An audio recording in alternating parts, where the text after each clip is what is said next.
Olá pessoal, meu nome é Fernando e hoje nós vamos conhecer um pouco mais sobre a renda fixa. Mas o que é a renda fixa?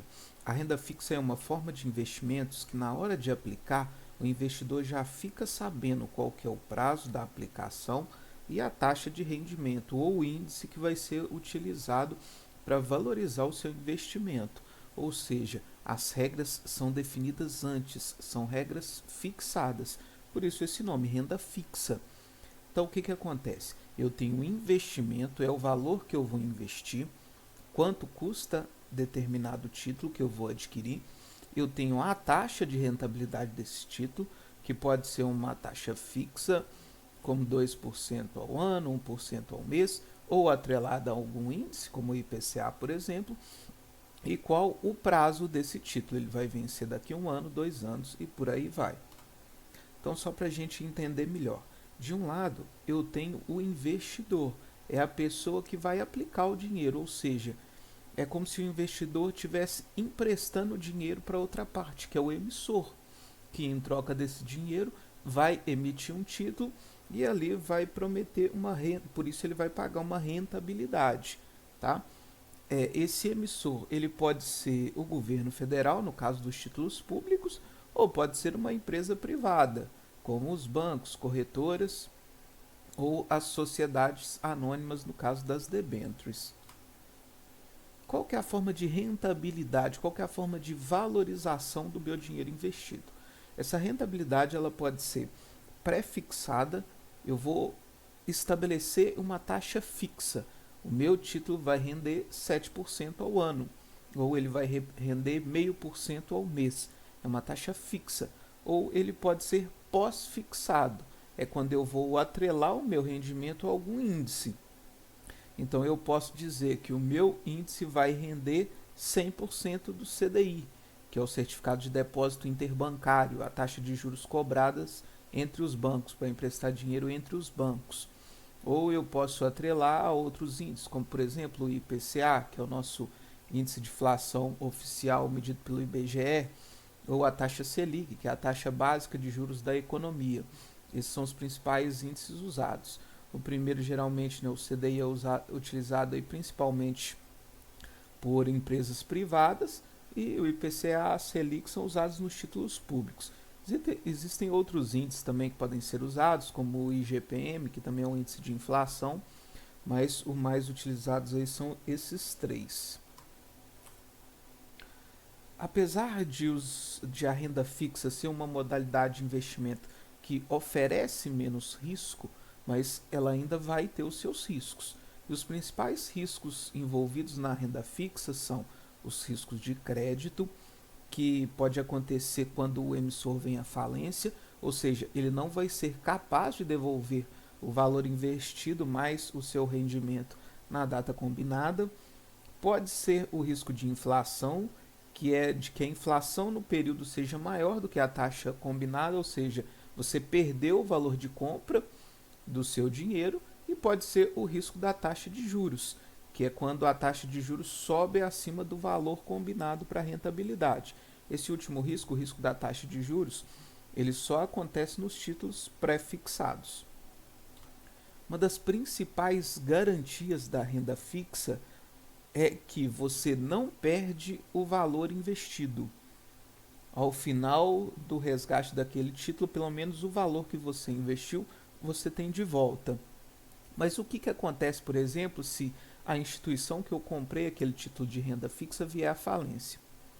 Né? Com o objetivo de dar mais garantia ao sistema financeiro nacional e mais credibilidade, foi instituído em 1995 o FGC, Fundo Garantidor de Crédito, que é uma instituição privada sem fins lucrativos. E o principal objetivo desse fundo é garantir a recuperação do valor investido, porém com algumas limitações. Ele é limitado ao valor de R$ 250 mil por CPF ou CNPJ. E este fundo ele é formado com os recursos que são depositados pelas instituições financeiras associadas a ele. E as aplicações que são cobertas são os depósitos à vista, poupança, CDBs e RDBs, as letras de crédito imobiliário, e de crédito do agronegócio, além das letras de câmbio e letras hipotecárias. Tá? Não preocupa ainda com todos esses nomes de aplicações, a gente vai falar um pouquinho sobre cada um deles. Qual que é a forma de tributação? Existem alguns tributos que incidem sobre a renda fixa. O primeiro deles é o IOF. O IOF ele só é cobrado para as aplicações que são resgatadas no intervalo menor do que 30 dias. O IOF ele é cobrado justamente para desincentivar aplicações de curtíssimo prazo. Então, o que acontece? Se você resgatar a sua aplicação um dia depois, vai ser cobrado uma alíquota de IOF de 96% sobre a rentabilidade. Tá? O IOF ele é cobrado apenas sobre a rentabilidade, não sobre o valor investido. E esse valor vai diminuindo, esse percentual vai diminuindo, até que se chegar no 30º dia, essa alíquota é zerada. A partir daí não há mais cobrança de IOF. E também tem a alíquota do imposto de renda. O imposto de renda é uma tabela progressiva também, até 180 dias, 22,5%, 181 a 360, 20%, 361 a 720 dias, 17,5%, e acima de 720 dias é a alíquota de 15%. Lembrando também que o imposto de renda ele só é cobrado sobre a rentabilidade, não sobre o valor investido. Existem alguns títulos de renda fixa que são isentos de imposto de renda até para incentivar a aplicação desses títulos, que a gente vai ver um pouquinho sobre eles. Então vamos lá, quais são os tipos de investimento em renda fixa? Apesar de não ser, muitas pessoas não consideram um investimento, né, mas a poupança é sim uma aplicação, porque ela gera um rendimento. Então nós estamos falando aí da forma de investimento mais popular no Brasil. E isso se deve principalmente ao fato de que a poupança é isenta de imposto de renda. No caso da poupança, como a rentabilidade dela ela não é diária, ela é mensal, então não tem como ter cobrança de IOF, porque você não recebe nenhum tipo de rendimento em menos de 30 dias, por isso não há a cobrança de IOF. A poupança ela é garantida pelo FGV e o dinheiro pode ser aplicado ou retirado a qualquer momento e geralmente sem custos. Né? A maioria dos bancos aí permitem até 2 saques por mês em relação à poupança. O valor mínimo investido na poupança geralmente é muito baixo, varia de banco para banco, mas nós estamos falando aí de um valor muito baixo. Em alguns casos, a partir de 1 centavo você já pode aplicar na poupança. Qual que é a forma de rendimento? Como eu falei, o rendimento da poupança ele é mensal. E a partir de maio de 2012, houve uma mudança na forma de rentabilidade da poupança. Isso quer dizer que se a Selic ela for menor ou igual a 8,5% ao ano, o rendimento da poupança ele vai ser 70% da Selic mais a TR, que é a taxa referencial, que é calculada pelo Banco Central. Se a Selic estiver acima de 8,5%, a rentabilidade vai ser de 0,5% ao mês, mais a taxa referencial. Isso para as poupanças abertas a partir de maio de 2012.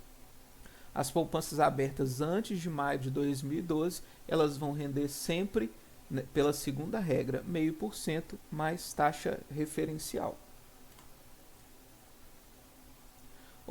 Outra forma de investimento em renda fixa são os títulos públicos. Títulos públicos é a forma de financiamento da dívida pública, ou seja, o investidor ele está emprestando dinheiro para o governo federal e, por isso, ele recebe uma determinada rentabilidade.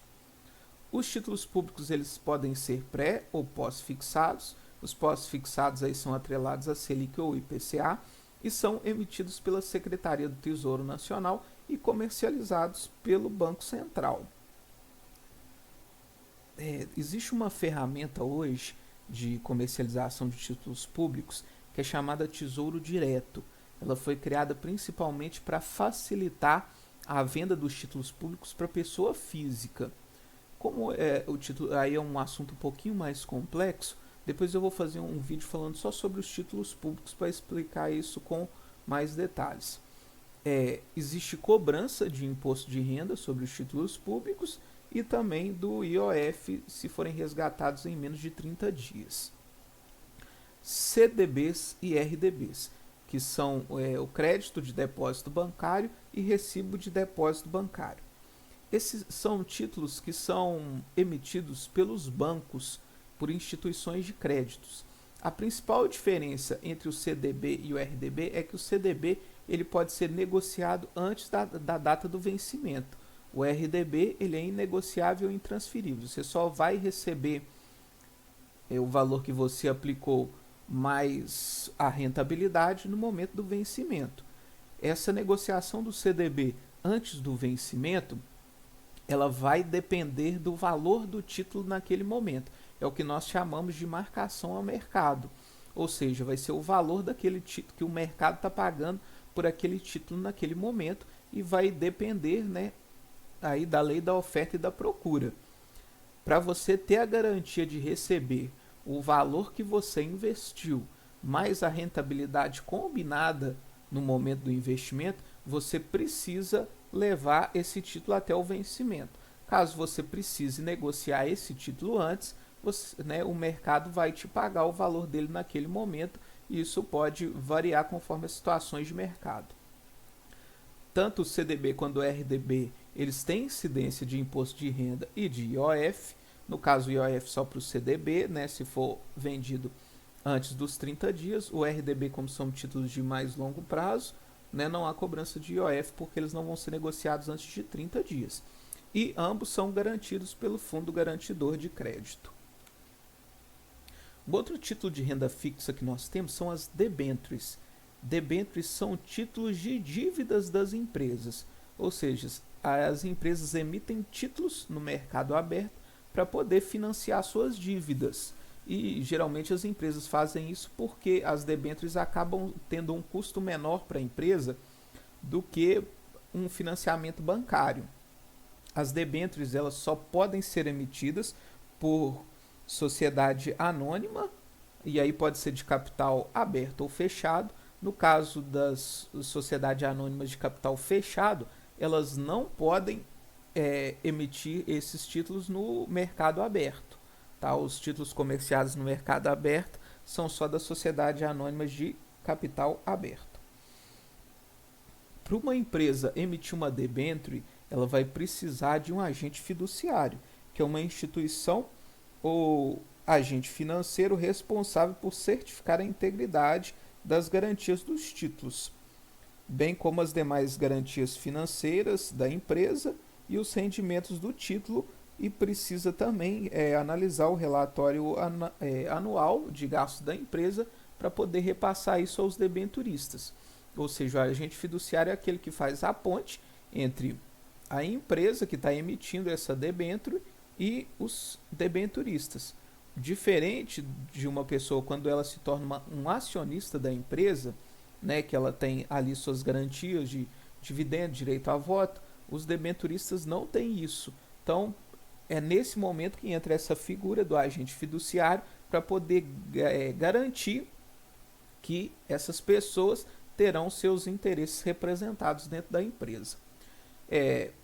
A incidência de imposto de renda, IOF é muito difícil porque as debêntures são títulos de longo prazo e nós temos 4 tipos de debêntures. Nós temos as debêntures simples, que não podem ser convertidas em ações e o prazo mínimo delas é de 1 ano.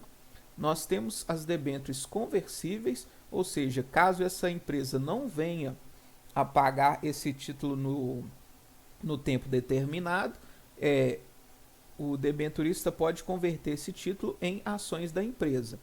Nós temos debêntures permutáveis, que podem ser trocadas por ações de outras empresas que não aquela que emitiu a debênture. E nós temos também as debêntures incentivadas, que são ligadas a empresas de infraestrutura, e essas debêntures são isentas do imposto de renda para a pessoa física. Em relação às garantias, as debêntures não têm garantia do Fundo Garantidor de Crédito. Então, as garantias são aquelas fornecidas pela empresa que está emitindo a debênture. Essas garantias podem ser de garantia real, ou seja, a empresa oferece os seus bens em garantia ao pagamento daquele título. Ela pode ser de garantia flutuante, quando os debenturistas têm prioridade em relação a outros credores, em caso de falência. Nós temos a sem garantia quirografária, ou seja, os investidores não têm preferência, eles vão concorrer com os demais credores, e para emitir esse tipo de debênture, a empresa é limitada ao valor do seu capital social. E nós temos as debêntures sem garantias subordinadas, ou seja, são aquelas de menor garantia. É quando os investidores eles só vão ter prioridade em relação aos acionistas em caso de falência dessa empresa. Uma outra forma também de financiamento que as empresas podem usar, de financiamento das dívidas das empresas, são as notas promissórias ou commercial papers. Tá?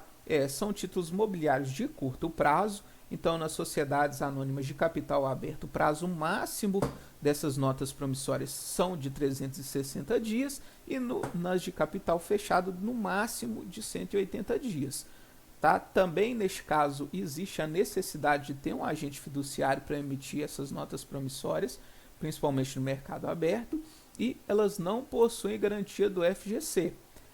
Em relação ao investidor, geralmente elas têm uma vantagem por oferecer maior rentabilidade, mas também são papéis de alto risco, né? Então, quanto maior o risco, maior a rentabilidade dos papéis.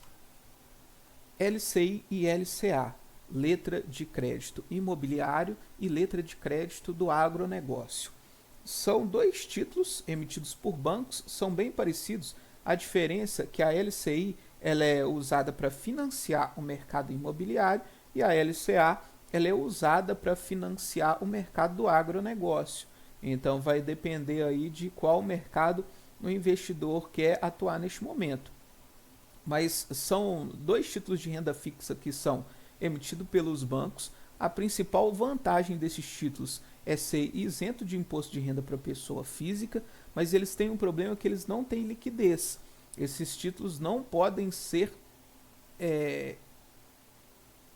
comercializados antes do prazo do vencimento. E são títulos com vencimento a partir de 90 dias. E eles também possuem a garantia do Fundo Garantidor de Crédito. Então, para a pessoa física que deseja investir em títulos de renda fixa que possuem uma rentabilidade melhor do que a poupança, mas que são isentos de imposto de renda, são duas boas opções. Mas tem que ficar atento ao prazo, porque você só vai conseguir receber de volta o valor investido no vencimento desse título. Você não consegue comercializar antes, e geralmente o valor inicial para investir nesses títulos ele é um pouquinho mais alto, né? Geralmente é a partir de R$100. Títulos públicos, por exemplo, a partir de R$30 você já consegue investir. As letras de câmbio elas são parecidas com os CDBs, mas elas são emitidas por financeiras. Apesar desse nome câmbio, tá, não tem nada a ver com moeda estrangeira. A incidência de imposto de renda IOF é garantida pelo FGC, mas o principal problema das letras de câmbio é que o valor inicial para ser investido nelas ele é muito elevado, geralmente a partir de R$1.000. São muito pouco conhecidas no mercado financeiro, principalmente aqui no Brasil. Nós temos também as letras hipotecárias, que são títulos garantidos através de créditos imobiliários de uma primeira hipoteca. Ou seja, a pessoa vai lá, faz uma hipoteca no banco e depois o banco comercializa esses títulos como forma de financiar essas hipotecas. O prazo mínimo desses títulos é de 6 meses, também são isentas de imposto de renda para pessoa física, né, como o prazo é maior de 6 meses também não incide IOF, e são garantidas pelo FGC. Mas é uma forma de investimento também muito pouco popular aqui no Brasil. Fundo de investimentos. Os fundos de investimento são quando diversos investidores se reúnem para aplicar no mercado financeiro, através de um único fundo, de um único CNPJ, que vai ser gerido por uma instituição financeira ou por um profissional, que é um gestor. Então, eu posso ter fundos de investimentos nos mais diversos ativos de renda fixa.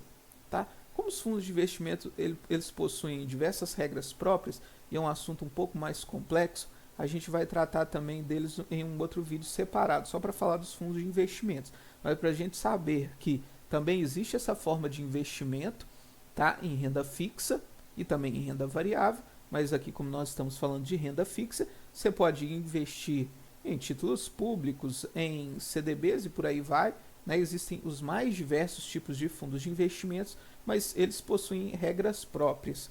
E a principal questão em relação aos fundos de investimento é que eles não são garantidos pelo FGC, que é o Fundo Garantidor de Crédito. Bom, pessoal, é isso que eu tinha para falar para vocês sobre a renda fixa.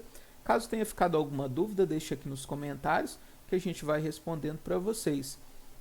Muito obrigado e até o nosso próximo vídeo.